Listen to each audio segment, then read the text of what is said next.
Hi everyone, my name's Tim Guy. This is my Module 1 presentation.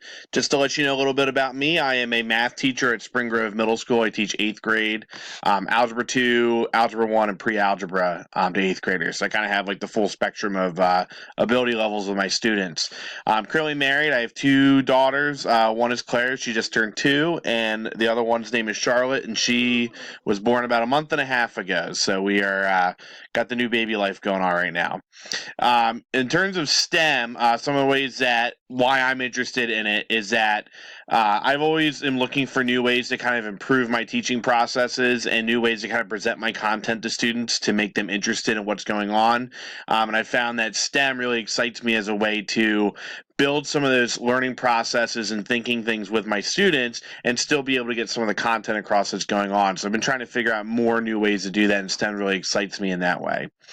Some hobbies that I'm interested in. I play a lot of board games. My favorite game right now is a game called Terraforming Mars. If you're familiar with that, I also play a lot of video games and watch sports. Go Philadelphia sports. Sixers loss was pretty bad the other day, but I'm moving along here. And my favorite cartoon character is Homer Simpson.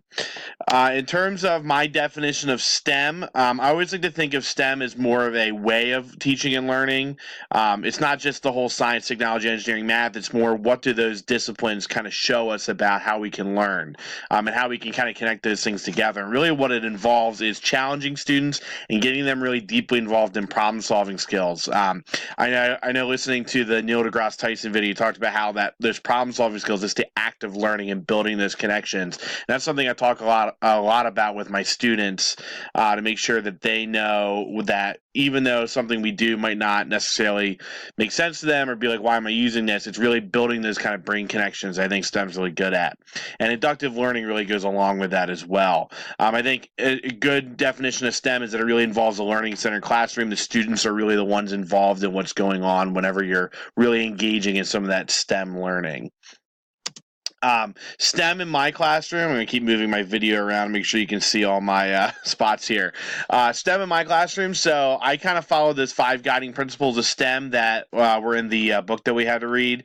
I kind of talked about some activities that I do that kind of match up with each of those. So some of the focus on integration. When I teach logarithms and exponentials from Algebra 2, we talk a lot about some of the science applications of half-life, and they kind of see a big connection with some of the stuff that they talked about in science class. In terms of establishing relevance, we do a lot when we do linear equations where I kind of have them solve these problems that involve some shopping dilemmas. So I kind of connect it with some things that they're interested in, be like, hey, like you could either get a plan for this with Netflix, or you can get this plan, which one's better? And they kind of see like a reason, like, oh, this math kind of helps me out with some of my calculations. Emphasizing the 21st century skills. I do a distance formula problem solving lesson, which I'll talk a little bit more about in the next one, that really has the kids really engaging in problem solving. They have to work with each other, and some of the skills that it identifies in the chapter they really have to do for that. And you'll see more of that in my next slide. For challenging my students, again, that distance formula problem, I kind of have the students, they basically go into a makeshift XY axis on the floor, and with their group, they have to figure out the distance formula. And they really have to kind of try some things out and work some things through to try to figure out what that distance formula is before they realize the connection to like Pythagorean theorem and that equation. It's really a good lesson for them. And then last but not least, mixing it up, I always try to do a lot of different assessments for my students. I have a lot of project-based assessments that they engage in, including like jigsaws where they teach each other stuff. And I also have some really big problem-solving assessments. I have a big box problem I have my students work on where they have to they take a big problem and it kind of breaks down in a lot of different steps that they have to kind of think through. For the STEM chart and the things that apply to my lesson, I picked that distance formula activity where the students are working together to try to figure out the distance formula on like a life-size XY axis on the floor. And these are the things that you can kind of see that connected back to that. The one thing it really was missing is a technology component, and really thinking about my class in general, I don't do a really great job with that technology component. I have some technologies I use. All our kids have iPads in my school, but I don't have that really be one of the central tenets of their learning. It's more just kind of like, hey, here's a device to use. Sometimes I'll use things like Nearpod, but it's not really the technology that's the point of that.